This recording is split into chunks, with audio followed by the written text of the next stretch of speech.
बार मारू के mummy papa Pushkar आए हुए थे, ढोला के मम्मी पापा पुष्कर आए हुए थे, राजा रानी थे यहाँ पुष्कर स्नान वगैरह करने। पुष्कर बड़ा मेला लगता है अपना, पुष्कर स्नान करने के लिए आए थे। वहां दोनों राजाओं ने आपस में बात की। ढोला 2.5 साल का था, मारू 1.5 साल की थी।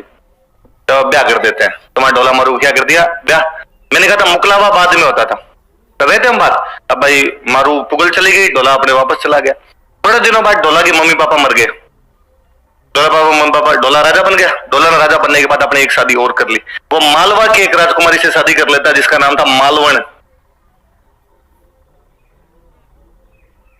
मालवा की राजकुमारी जिसके नाम क्या था उसका मालवण नाम करके। और इस मारू को अपने वैसे नाम पूरा लिखते हैं तो बोलते हैं मारवण। दोनों में बस लय रह का ही फर्क है, दोनों के एक जैसे नाम है। ढोला की एक जो पहली पत्नी थी उसका नाम क्या था मालवण, और पहले मारू से भी और रखी थी, मारू का नाम क्या था। अब ढोला को तो बेचारे को पता ही नहीं था कि मैं जब टाबर था तब पापा ब्याह कर गए अपना। ढोला को इस बात की जानकारी नहीं थी। ढोला अपनी दूसरी पत्नी के साथ में एकदम राजी खुशी जीवन व्यतीत करता। उस दूसरी वाली को पता था कि इसके पहले एक ब्याह हो रखा है। उसने पूरे सूत्र जुगाड़ रखे थे एकदम, और उसको पता चला कि यदि इसको वास्तव में पता चल गया तो ये उसको लेके आ जाएगा, स्वतंत्र हो जाएगी, घर में अपने दिक्कत हो जाएगी फालतू में। अब इधर पुगल वालों को लगा कि भाई जब उनकी लड़की बड़ी हुई, मारू बड़ी हुई, तो उनको लगा भाई ढोला को आना चाहिए, लेके जाए यहाँ पर। लेकिन ढोला उधर से आए नहीं लेने के लिए। तो पुगल वालों ने लेटर भेजे तो वो जो पहले वाली थी मालवण जो थी उसने नौकरों को कह रखा था कि पुगल से कोई लेटर आए पहले मुझे देना। पुगल से लेटर आता उसको ले जाके देते। पुगल वाले बेचारे लिखते कि ढोला जी आओ लेके जाओ मारू को, लेकिन वो लेटर को फाड़ के फेंक देती। तो ढोला को कोई जानकारी भी नहीं मिल रही थी। कई दिन बीत गए, दूर पड़ता है भाई पुगल, ठेठ पाकिस्तान बॉर्डर पे बीकानेर में पड़ा, एकदम मालवा उधर पड़ा, मध्य प्रदेश में नरवर पड़ा आपका जाके। एक दिन जो मारू होती, मारू का भी बड़ी हो जाती है तब तक, एक दिन मारू को सपना आता है और सपने में वो देखती है कि उसे ढोला लेने के लिए आया हुआ है। और वो सुबह अपनी मम्मी को उठी कहती है मम्मी रात सपनों का राजकुमार आया था मेरे सपनों में, ऐसे ऐसी बात थी, मेरी शादी हो रही है, मैं जा रही हूँ। तो उसकी मम्मी रोती है उसके सामने। तो वो पूछती है क्यों क्यों रो रही है, क्या बात थी। तो कहा तेरी शादी हम कर चुके हैं बहुत पहले, अब पता नहीं तेरे को लेने के लिए क्यों नहीं आ रहे। तो उसने कहा रात सपने में तो आया था और बहुत हंसी खुशी शादी हुई है, बड़ी मस्त कहानी आई थी सपने के अंदर। तो एक तो मुझे यार मेरे बीए में राजस्थानी सब्जेक्ट था, तो ये ढोला मारू रदुआ मेरी पूरी पढ़ी हुई है, हमारी लगा करती थी, सिलेबस के अंदर लगती थी। क्योंकि वो मारू को जब सपना आता है अगली जो सुबह होती है मम्मी को बताती है बात, फिर वो पूरे दिन बड़ी खुश रहती है। तो उसकी सहेलियां पूछती है उससे कि इस खुशी का राज क्या है भाई, तुम इतनी खुश क्यों। तो वो कहती है मेरे से बताया नहीं जाए, बात तो है कुछ ना कुछ लेकिन मेरे से बताई नहीं जाए आपको। तो अकत कहानी प्रेम की मुक्ष्यों कही न जाए, गुंगर रो सपनों भयो न सुमर सुमर पछताए।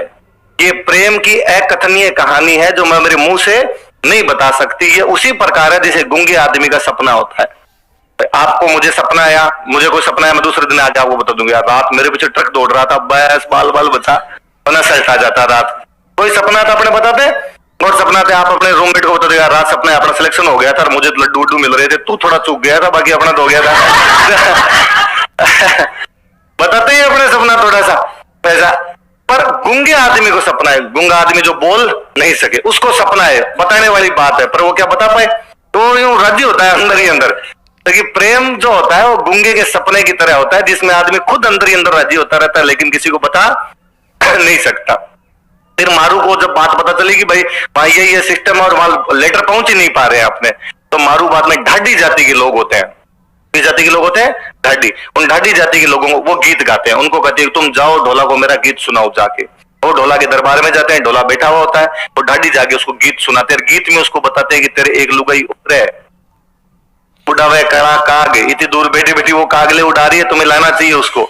और ढोला को जब पता चलता है इस बात का, ढोला आके अपनी दूसरी वाइफ को कहता है उस मालवण को कि भाई मेरी तो एक शादी और हो रखी है, मैं वहां जाऊं। उसको लगा मरवा दिया, इसको पता भी चल गया।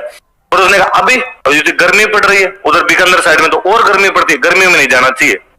तो ढोला बेचारा रुक जाता है वाइफ की बात मान के। थोड़े दिनों में बरसात का सीजन हुआ, उसने कहा बरसात में कौन घर से बाहर निकलता है, नदी नाले बहते रहते हैं, डूब डाब गए तो कहीं पे, और बेचारा फिर नहीं जाता। फिर सर्दी आई, उसने कहा सर्दी मर जाओ बाहर तो सर्दी के अंदर, तो कई दिन वो फिर नहीं जान देते, ऐसी कहानी है।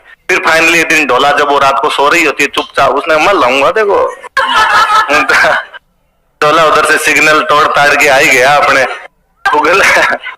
पुगल पहुंचा, और पुगल जाके मारू को बाद में ऊंट पर बिठा के वापस ले। फिर और कहानी है बीच में, कई गुंडे आते हैं, डाकू आते हैं, ढोला उनको मारता हुआ वहां से निकलता है। अच्छी मतलब बॉलीवुड वाले यदि मूवी बनाई तो शानदार मूवी बने। तो वो जो कहानी है वो किसकी है, देखो यूं डॉलर तलवार वलवार लिया मुझ संगे वंट लगाए हुए एकदम मारू को रेगिस्तान के अंदर से होके लेके जा रहा है। तो ये जो है कौन किसकी कहानी है?